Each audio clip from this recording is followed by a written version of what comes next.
നമുക്കൊന്നൊരു സദ്യ കഴിക്കാൻ പോയാലോ? എന്തോ സദ്യ കഴിക്കാൻ നല്ലൊരു പൂതി. നല്ല ചൂടാട്ടോ, ഇവിടെ നല്ല ചൂട് തുടങ്ങിയിട്ടുണ്ട് ഇവിടെ. അപ്പോൾ നമ്മൾ സദ്യ കഴിക്കാൻ വന്നത് മുഗൾ റെസ്റ്റോറൻറ്റിലേക്കാണ്. ഇവിടെ തേഴ്സ്ഡേ സ്പെഷ്യൽ സദ്യ ഉണ്ടെന്ന് പറഞ്ഞിട്ട് പോകുന്നതാട്ടോ. അപ്പോൾ നല്ല ആംബിയൻസ് ഒക്കെയാണ്, നല്ല പീസ്ഫുള്ളാണ്. വലിയ തിരക്കൊന്നും ഉണ്ടായില്ല ഇപ്പോൾ ഈ ഒരു ടൈം ആയതുകൊണ്ട്.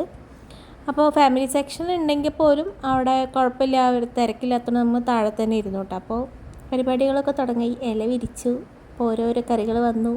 മാങ്ങാക്കറി വന്നു, കാളം വന്നു, തോരൻ വന്നു, എന്താ പറയുക, ക്യാരറ്റ് തോരൻ ഉണ്ടായിരുന്നു, പയറും പടവലങ്ങ ഉപ്പേരി ഉണ്ടായിരുന്നു, പിന്നെ അവിയലുണ്ടായിരുന്നു, പിന്നെ നമ്മുടെ കൊണ്ടാട്ടമുളകും അച്ചാറും ഇഞ്ചമ്പുളിയും. ഞങ്ങളുടെ നാട്ടിൽ കൊണ്ടാട്ടമുളകും ഇഞ്ചമ്പുളി എന്നൊക്കെ ആയിട്ട് പറയാം. നിങ്ങളുടെ നാട്ടിൽ എന്താ പറയുക കമൻറ്റ് ചെയ്യണേ.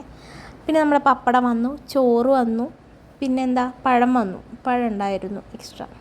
അപ്പോൾ ചോറൊക്കെ കിട്ടിയാൽ പിന്നെ ഒന്നും നോക്കണ്ട, തട്ട ഒഴിക്കുക കഴിക്കുക, അതാണ് പരിപാടി. നല്ല ചൂട് ചോറ് തട്ടിക്കഴിഞ്ഞ് ഒന്ന് കുഴിക്കണമല്ലോ, സാമ്പാർ ഒഴിക്കണം. അപ്പോൾ അതിന് കുഴിയൊക്കെ കുഴിച്ച്, ഇപ്പോൾ ഒഴിച്ചുകറി ആയിട്ട് 2 തരം ഉണ്ടായിരുന്നു കേട്ടോ. സാമ്പാറും ഉണ്ടായിരുന്നു, മോരുകറി ഉണ്ടായിരുന്നു. നമ്മൾ രണ്ടും പറഞ്ഞിട്ടുണ്ടായിരുന്നു, കാരണം ടേസ്റ്റ് ചെയ്യണമല്ലോ. അപ്പോൾ കിട്ടിക്കഴിഞ്ഞ് എല്ലാം സെറ്റായി, ഇനിയിപ്പോൾ കഴിക്കുക, അതാണ് നമ്മുടെ പരിപാടി.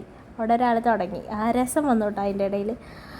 അപ്പോൾ വീഡിയോ ഒക്കെ എടുത്ത് കഴിച്ചു. നല്ല ടേസ്റ്റ് ആയിരുന്നു കേട്ടോ, തൃപ്തിയായി. ലാസ്റ്റ് ചെറുപയർ പായസമായിരുന്നു. എനിക്ക് എന്ത് പായസം കിട്ടിയാലും ഇല ഉണ്ടെങ്കിൽ അത് പപ്പടം കൂട്ടി ഇലയിൽ ഒഴിച്ച് കഴിക്കണം, അതാണ് എനിക്ക് ഇഷ്ടം.